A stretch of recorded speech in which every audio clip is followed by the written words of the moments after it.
ایک صحابیہ ہیں، مدینہ طیبہ میں مقام احد پر جنگ جاری ہے، شیطان نے افواہ پھیلا دی، قد قتل محمد صلی اللہ علیہ وآلہ وسلم،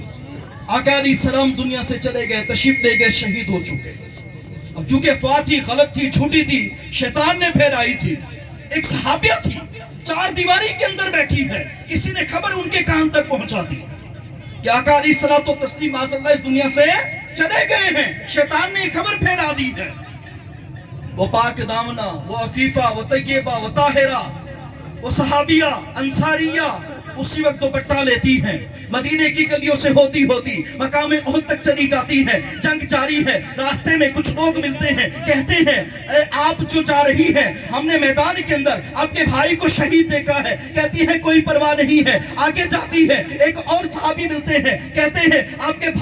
کے والد کو ہم نے شہید دیکھا ہے، کہتی ہے کوئی بات نہیں ہے، آگے جاتی ہے، ایک صحابی ملتے ہیں، کہتے ہیں ہم نے آپ کے شوہر کو شہید دیکھا ہے، کہتے ہیں کوئی پرواہ نہیں ہے، آگے جاتی ہے،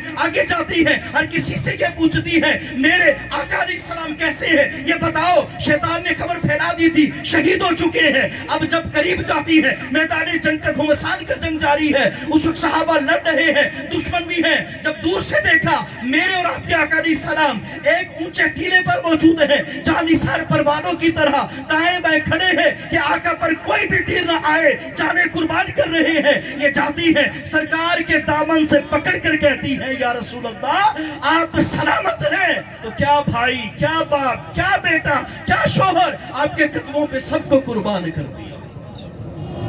ایسا ایمان تھا، ایسی محبت تھی نبی کریم صلی اللہ علیہ وآلہ وسلم سے۔ ہمیں بھی ایسی محبت کرنی چاہیے کہ جب بھی ان کے نام پر، ان کی عزت پر، ان کی ناموس پر، ان کے دین کے غلبے پر، ان کے دین کی اشاعت پر، ترویج پر باری آئے تو ہم پیچھے نہ ہٹیں۔ یہ محبت اور ایمان کا تقاضا ہے۔ اچھوالو، سنو،